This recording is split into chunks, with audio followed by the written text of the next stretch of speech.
Yeah, Suleman Raza is chairman of the UK-Pakistan Business Council, is with us as well, is with Soha and myself. Hey, Suleman. Oh, hi there. Hey, so what about your response? And I just talked to Soha about it. Pakistan have remained on the red list for quite some time now, whereas India were put on it later and removed earlier. Yes, it's so heartbreaking to hear so many stories coming out from so many families across Britain and Pakistan who have not been able to see each other for so long now. But the real question I have here is, what is the criteria of imposing travel restrictions on certain countries? Is this decision backed by scientific reasoning? Did the highly contagious Delta variant came from Pakistan? No, unfortunately, no. All of the above does not seem so in my case, because I feel Pakistan has done so much when you compare it with some of these neighboring countries. And despite all of those efforts, UK government has not recognized any of those.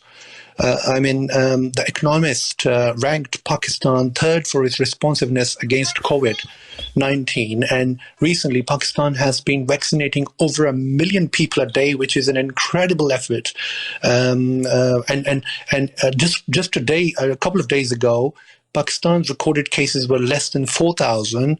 When you compare them with the neighboring country, there were over 45,000 cases. So yet they have decided to take India out into the amber list and still kept Pakistan into the red list. This is all so disappointing. The families have been affected. The businesses have been struggling. There are so many businesses who heavily rely on mutual trade between both countries.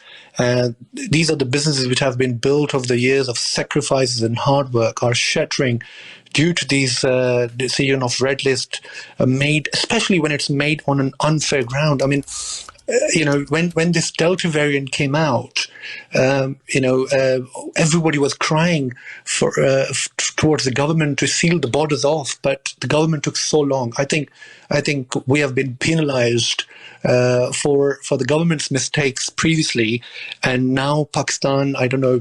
Like Soha said, it seems like more of a political decision because it doesn't have any scientific backing to it. Well, you talk about wanting to challenge the decision. How would you go about doing that, I guess? Yes, obviously, being chairman of UK-Pakistan Business Council, I did write a letter to the Prime Minister's office in 10 Downing Street about 3 weeks ago, when the initial announcement of taking India out of the red list on 6th of August. And I did share all of the concerns and the frustration British Pakistanis are facing currently due to these restrictions. So now what we have done is we were really hopeful for this new review date, which was on the 26th of August, that the Pakistan would be brought into the amber list, but it did not happen. So we have instructed our solicitors for the advice, and we're currently exploring our options for a judicial review against this decision in the High Court. And most likely within the following week, we would be taking this matter into the court.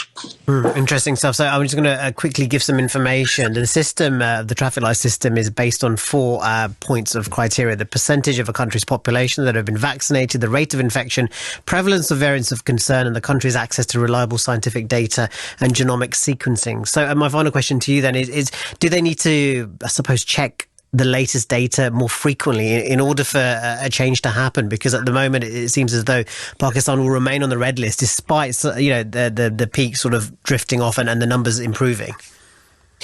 Yes, I think the way it seems like is Pakistan has introduced the smart lockdown and introduced it to the entire world, that you could pretty much introduce a lockdown within a specific area wherever you're seeing the cases are going up. So that credit goes to Pakistan. Similarly, about all these 4 points, I think what the UK government is missing is that, the testing ratio, I think what they're really debating about is that the Pakistan testing ratio is not enough. Now, I counter that to the population of India. If you look at India test rate is higher than Pakistan, but look at their population.